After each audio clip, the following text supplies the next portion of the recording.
So there I actually instigate with it, right? I actually instigate with the push-pull because I want to get a reaction right away. And the hotter the girl, the more likely that is to work. For example, a lot of you guys asked me about that girl that like 4 of you guys approached and then I approached her afterwards yesterday.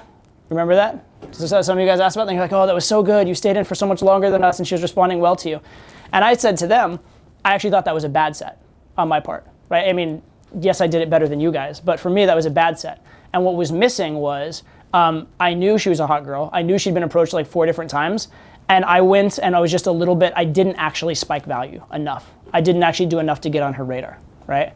And so in that situation especially, you need to instigate with something, right? You need to give her a hard time. And actually, when I'm rusty, that's the biggest thing that I'll do wrong, right? If I'm rusty, I'll do like the way you're supposed to game 7s on a 10, right? Because I won't be impactful enough or hard hitting enough. Right? And that's what I did in that set, was I was just a little bit rusty. It wasn't bad game per se, but it was bad game for a girl that's attractive and bad game especially for a girl that's just been hit on by 4 guys and I know she's just been hit on by a bunch of guys. Right? I was a little bit like almost too arrogant in a way. Not arrogant in terms of how I conveyed myself to her, but arrogant in the fact of like, I just thought I was that good at game, I didn't even have to. You know what I mean? I'm like, oh, she must just know I have value because I'm Todd. Doesn't work that way, right? You should see my YouTube videos. Yeah, exactly. It's actually a really good point though, right? So this is a beautiful thing about game, right? There's this thing called like the wrong kind of entitlement, right? But the girl doesn't know how many good sets you've had before. Girl doesn't know how many girls have liked you before. So no matter how advanced you get in game, you can't just walk up and assume she knows you're high value. You're only as high value as you've expressed to her. You're only as high value as you've let her know. I'll tell you interesting story regarding this. I went out and did a program in Washington, D.C., and prior to this, during the week ahead of it, I had slept with 5 girls in 7 days. So I'd been just bunching, I think it was like 2 girls from before, 3 new girls. I was feeling pretty good about myself sexually. I was feeling like, I'm, relatively an attractive guy, whatever, right? So I walked up to a girl, and I basically said hi there or something like that. Oh, hi there. Right? And she goes, fuck off. I was like, what? I just said hi there. She goes, well, it was in like an aggressive hi. Fuck off. Right? And I was like shocked. I'm like, okay, what the fuck, right? What happened? But I realized what happened. I mean, I didn't deserve that reaction because nobody really deserves that reaction. It's a bit over the top. But I realized that I had done it to myself because basically I'd walked up and I'd said like, oh, hi there. And what I had said non-verbally and with my body language and my expectation was, I think I'm attractive and I expect you to be aroused by me and want to have sex with me. However, I'm not going to do anything to make it happen. I'm just going to assume it's true. Right? And she was offended by the fact that I was being that cocky and assumptive. Does that make sense? Because was I a high enough value guy to pull that off? Yes. But she has no knowledge of that. She just knows I'm being cocky and arrogant. Right? So even if you are high value, you're only as high value as you've shown the girl in that set. Right? And over time, if she gets to know you, she'll see how high value you are. But right at the start, she doesn't have a way to know that. So you have to show her right away. Otherwise, she's likely not to give you the time of day.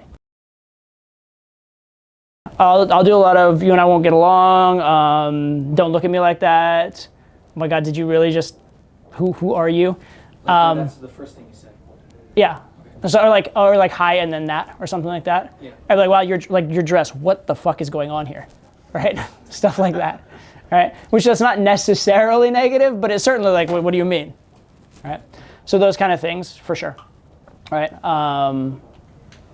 Yeah. Or a lot of times I'll talk to the group and kind of ignore them and then throw something kind of sidelong at them. Be like, hey, you guys seem very cute. I'm not sure what's going on over here, but that's okay. You guys seem cool, right? Something like that, just to like provoke and instigate just a little bit.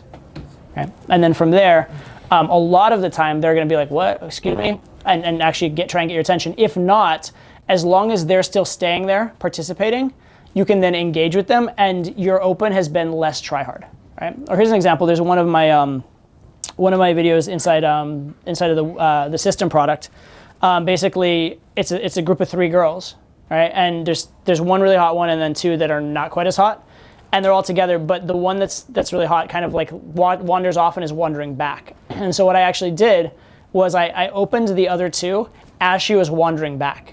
So I didn't even have to open her because opening her would be try hard or needy, right? Like show interest in her. So I opened in a way that she'd be in the conversation, but it wouldn't show interest in her.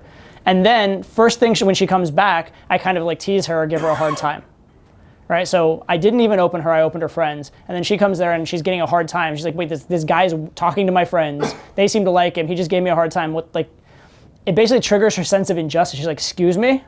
But when she says, excuse me, she's basically saying, talk to me. Now she's saying talk to me with a negative impression and a negative idea of what's to come, but she basically just singled me out to talk to her. So in a way, she opened me. Right? Now we started a conversation that's maybe yes going to be butting heads, but I got her to open me. So I've not been needy at all. I've not given any value or power away in any way. Kind of makes sense? And I've created some sexual tension. There's this phrase I say that the thin line between love and hate.